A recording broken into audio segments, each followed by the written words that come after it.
estou sobrevoando a região de Arthur Alvim. Nesta região só havia chácaras no começo do século. Na década de 20, depois que foi inaugurada a estação de trem, começou a surgir um vilarejo aqui em volta da região. Mas o bairro cresceu mesmo depois da estação de metrô, em 87. Hoje são mais de 200 mil habitantes. Como é a vida em Arthur Alvim?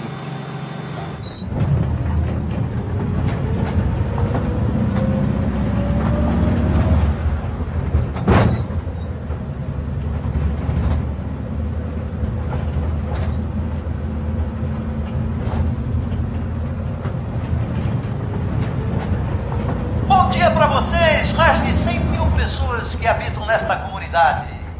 25 watts de potência para falar com Arthur Alvim, com Vila Ré, com Jardim Nordeste, com Vila Inhocuné, com a Cidade Patriarca, com a Vila Matilde, com a Penha, com o Jardim Nordeste, com a Vila União, com o Burgo Paulista, falando com todos vocês. 106.5, Rádio Reversão, a sua rádio livre.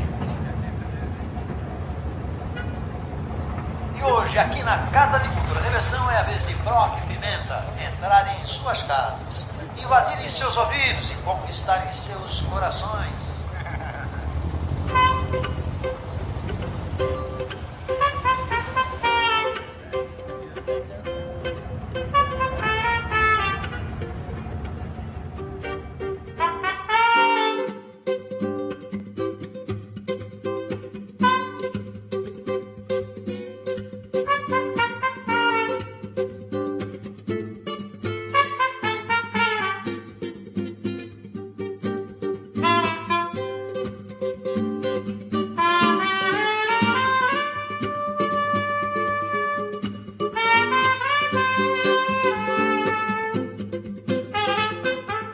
A cidade, ela produzia hortaliças e verduras na sua região, no seu anel mais periférico.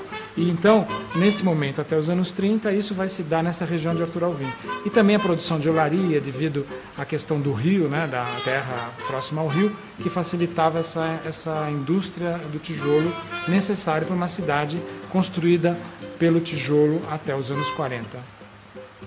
E Arthur Alvim vai ser inaugurado em 1921. Então ali, no meio de uma zona totalmente rural, vai se estabelecer uma das paradas desse eixo rodoviário até o Rio de Janeiro. Não existia um contínuo de ocupação. Isso é importante porque vai caracterizar essa formação da Zona Leste, que é a intensificação da ocupação pontual, cercada de grandes vazios que vão servir, durante o século XX, de grande material de especulação fundiária.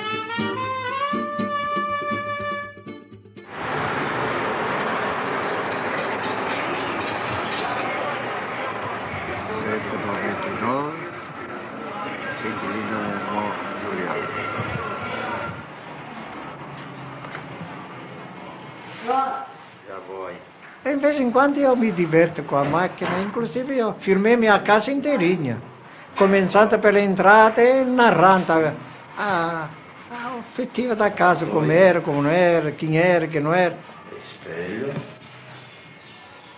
E começou uma revolução, então eu peguei avião e vim para cá, que minha mãe já estava aqui, em 1960. Aí eu cheguei aqui, quer dizer, não cheguei. O problema é chegar aqui onde eu estou morando, Arthur Alvim. Peguei o táxi em Congonha, porque não tinha nenhum... Minha mãe era anciã, não ia me buscar. Meu irmão era um garotinho. Então, peguei o táxi. Ali me levou a Arthur Alvim. Mas onde que é Arthur Alvim? Falei, bom, não sei, se você não sabe, eu sou estrangeiro, como vou saber?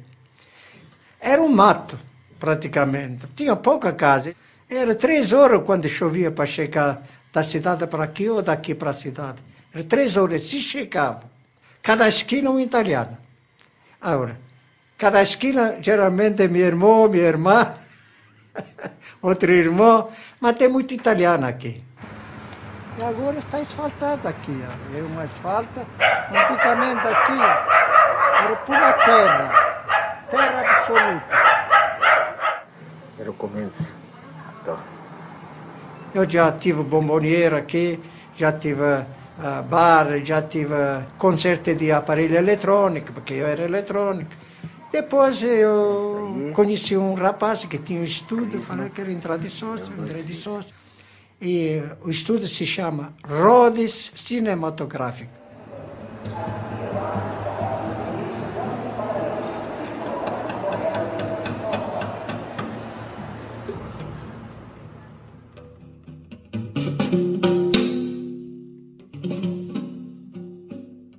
Nos anos 50, a cidade vai conhecer uma grande diversificação do seu parque industrial, né, e a definição desses bairros industriais mais próximos do centro. No caso da Zona Leste, a Brás e Moca vão receber uma série de indústrias, vão ter um grande crescimento e isso vai atrair uma grande população, tanto do estado quanto do país, né, que vai vir para essa região para poder trabalhar e morar. Né? E essa moradia vai se dar nesses loteamentos da Zona Leste, principalmente, né, regulares e irregulares, que vão compor aí a origem do que a gente entende como a cidade hoje, né, o perfil da sua população, etc.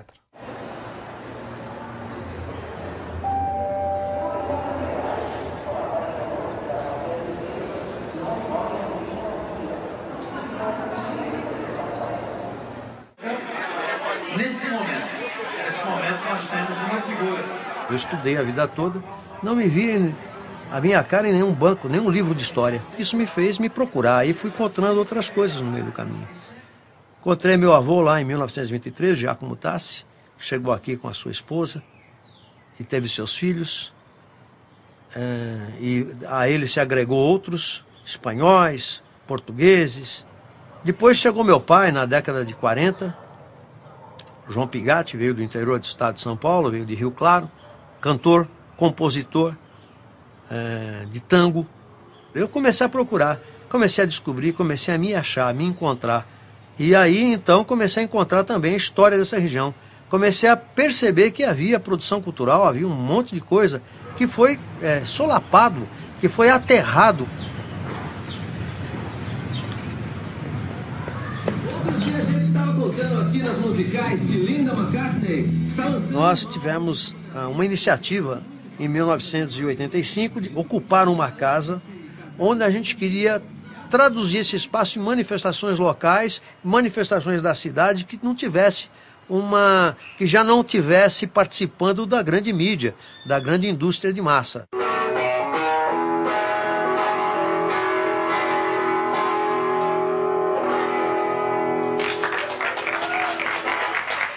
Tudo era com o objetivo de desenvolver a identidade do local, das pessoas se identificarem com a rádio.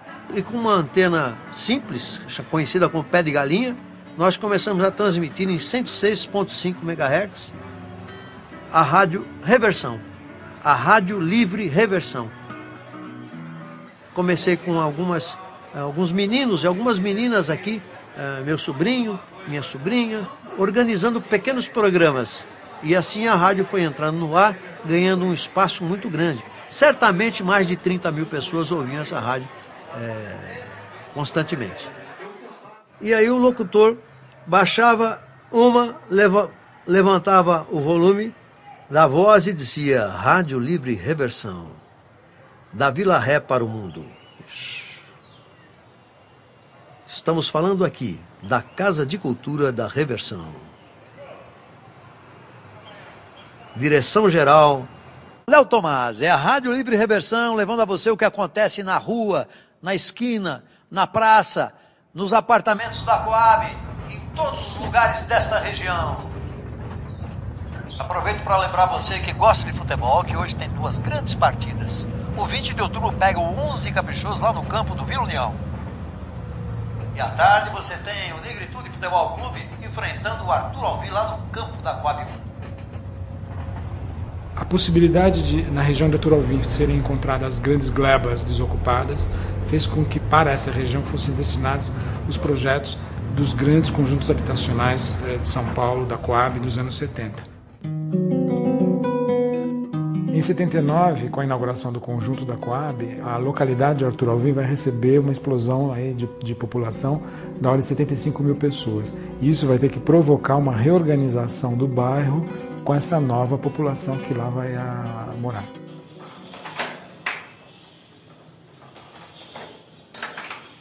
Oi. Não, já tô saindo. Só um minutinho. Me espera aí que eu já tô indo, tá? Não me deixa aqui, tchau. Eu cheguei na Coab em 1979. O conjunto era novo. A gente achava algumas coisas em Arthur Alvim que tinha um comércio, embora incipiente, mas tinha um comércio um pouco desenvolvido. Nós não tínhamos nenhum comércio aqui. Tinha só a pavimentação de você entrar, tipo um corredorzinho. Mas não tinha nada que diferenciasse uma casa da outra, porque os edifícios eram todos iguais. A ideia é que as pessoas viessem, se apropriassem do espaço, se organizassem e fechassem, como um condomínio.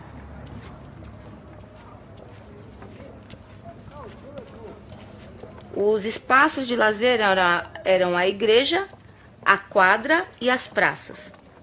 E nós do Negritude escolhemos ocupar as quadras, ocupar os campos, para nos expressarmos e para nos integrarmos. Mas não só para jogar futebol, porque, por exemplo, eu não jogava futebol. Eu ia lá para ver o pessoal. Eu ia lá para conversar sobre as coisas que a gente tinha deixado pendentes durante a semana. Bom dia! E aí, galera? E aí, o Negritude, embora fosse um time de futebol, era também um grupo de referência, uma família, porque nós íamos para todos os lugares juntos. Nós participávamos de campeonatos internos entre as Coabs. E enquanto as Coabs traziam suas seleções com os nomes das Coabs, nós levávamos a nossa com o nome do Negritude Futebol Clube. Ele levou duas. Então, por exemplo, quando a gente está lá jogando futebol, ou quando a gente está lá fazendo evento, ou quando a gente está lá fazendo reunião, o ambiente tem sempre que ser familiar. Isso a gente faz questão. Para quê? Para que a comunidade se sinta convidada.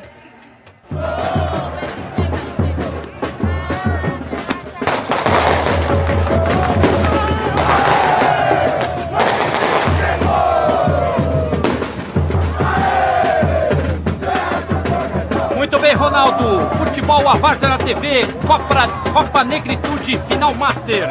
As duas equipes escaladas para essa grande final. 1, Tico. 2, Marquinhos.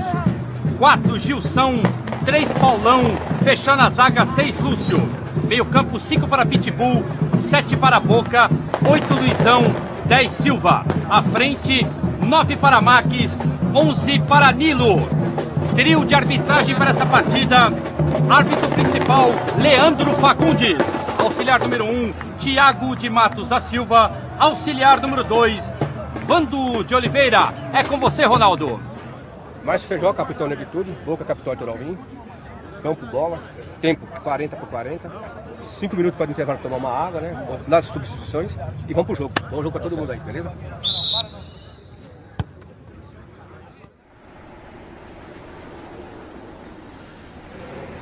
Hoje é dia 20 de janeiro de 2012. Estou a caminho da igreja Santo Antônio, onde eu casei.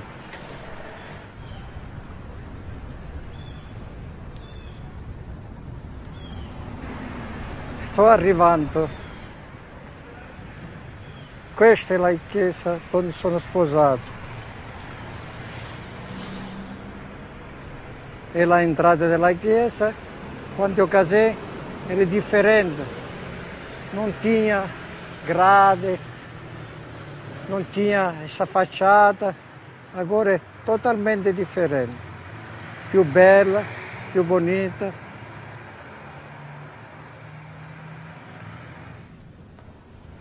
Sono emozionato perché era lottata. A família vicina, amici, conhecidos, e aí por diante.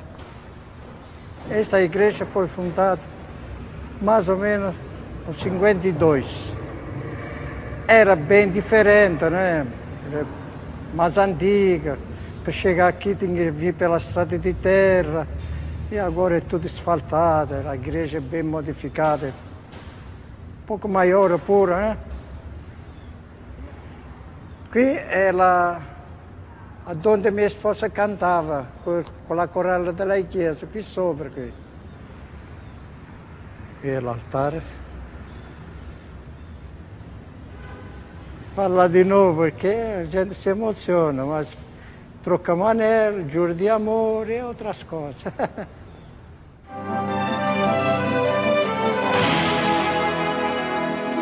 Bom, finalmente as rádios que eram chamadas de piratas transformaram-se em rádios comunitárias. O presidente Fernando Henrique sancionou a lei que regulamenta o setor. Mas os operadores das rádios comunitárias não estão contentes com o que foi aprovado. O jornalista Léo Tomás Pigatti, que é presidente da Associação das Rádios Livres de São Paulo, está aqui para falar dos operadores e também como é que funcionam essas novas rádios. A questão é que essa nomenclatura para a rádio pirata não serve. Qualquer tipo de emissão que não é uma emissão legalizada não precisa ser pirata. Quer dizer, pode ser nós consideramos isso tudo rádios livres, né? Que está baseada, até um determinado tempo, estava baseado no artigo 5º da Constituição, no seu inciso 9º, que promove a liberdade de expressão. Então, rádios livres, na verdade.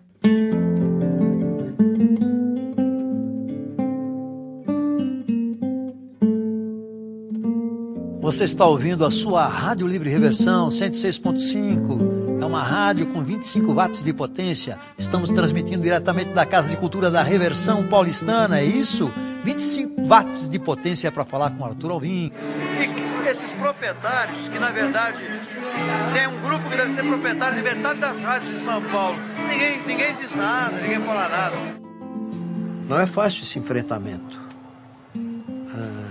Em alguns momentos passei muito próximos da morte. De vez em quando a gente saía por segurança, levava o transmissor para uma casa lateral. Teve um momento que nós tivemos que fugir, 9 de abril de 1991. Fui preso pela Polícia Federal e com os órgãos de comunicação.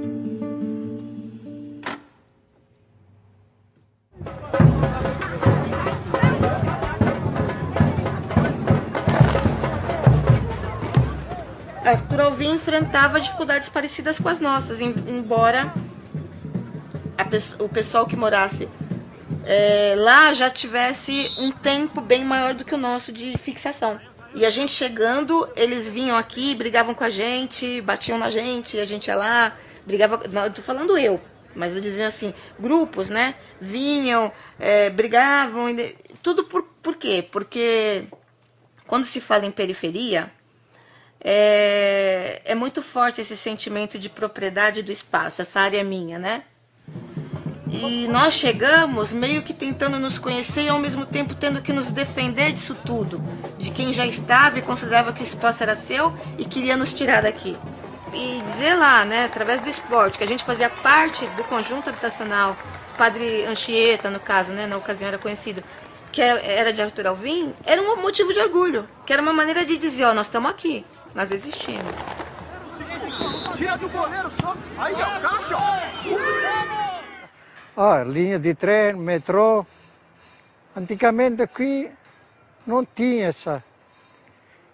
esse metrô, era pura terra absoluta aqui. Era 3 horas quando chovia para chegar da cidade para aqui ou daqui para a cidade. Era 3 horas, se chegava.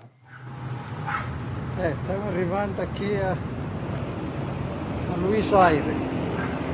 A estrada de ferro é o metrô.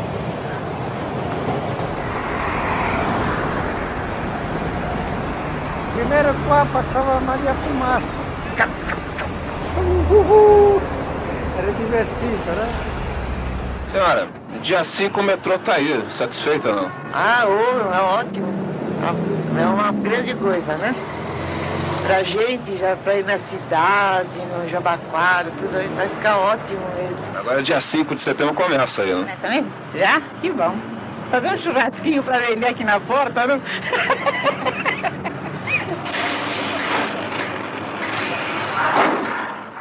Com a grande explosão populacional da Zona Leste nos anos 70, o modelo que tem origem lá atrás, né, na primeira metade do século XX, do transporte de ônibus, ele vai ficar comprometido pela sua exaustão. Então, Arthur Alvim, que é originário de uma estação de trem da Central do Brasil, inaugurada em 21, vai ser definitivamente conhecido, né, o nome Arthur Alvim, com a inauguração da estação do metrô Arthur Alvim.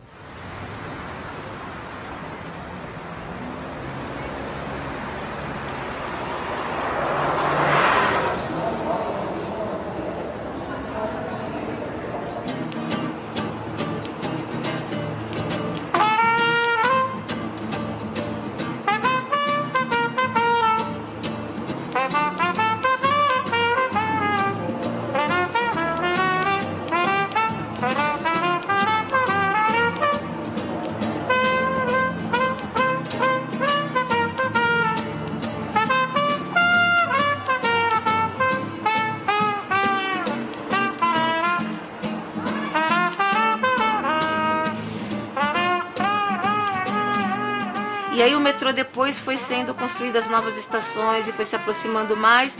E isso fez com que se replanejasse toda a questão do transporte, se criassem as lotações.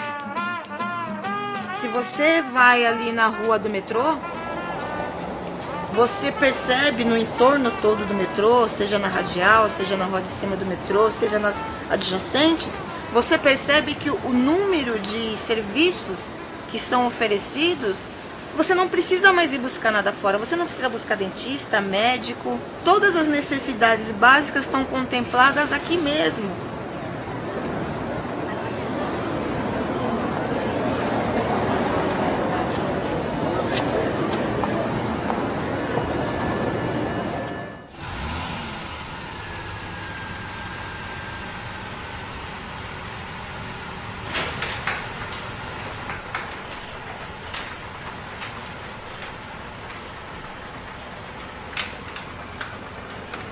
Quem morava na Coab era quem tinha ido lá, feito inscrição e conseguido apartamento. Depois não. Conforme o transporte começou a chegar, as pessoas começaram a alocar. Quem era proprietário começou a alugar ou a vender e mudar. Então as pessoas começaram a fazer muros, portões, porque elas começaram a ter carro e queriam proteger seus carros. Foi muito engraçado que vários edifícios começaram a ganhar cara de prédio da cidade, com portaria, né, com azulejo fora. E isso foi também dando uma roupagem de classe média para o conjunto. E é óbvio, né, que isso também vai mudando a cabeça, porque aí vão vindo os filhos, que é a outra geração, já dentro de um contexto social diferente, dentro de um contexto cultural diferente. E nós hoje, do Negritude, lutamos para preservar nossas origens. Então, mesmo quem saiu daqui, constituiu família, foi para outros locais, continua aqui no Negritude, meio que para devolver para a comunidade aquilo que a gente recebeu enquanto adolescente.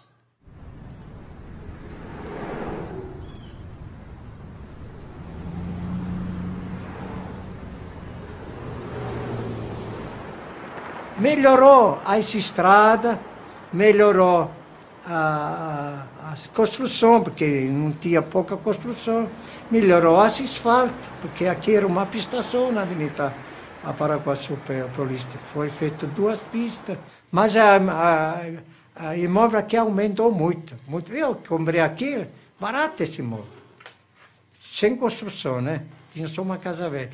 E eu pagava tão pouco que custava a prestação mais caro o ônibus que a minha prestação. Tanto que paguei de uma vez.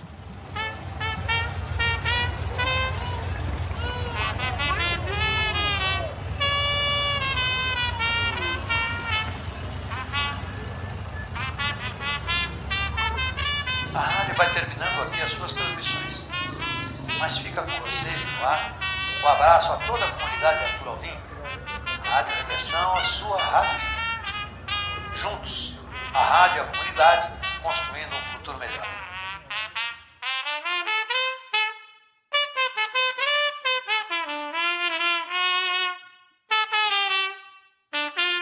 É preciso que a gente consiga participar mais do processo cultural que envolve o Brasil.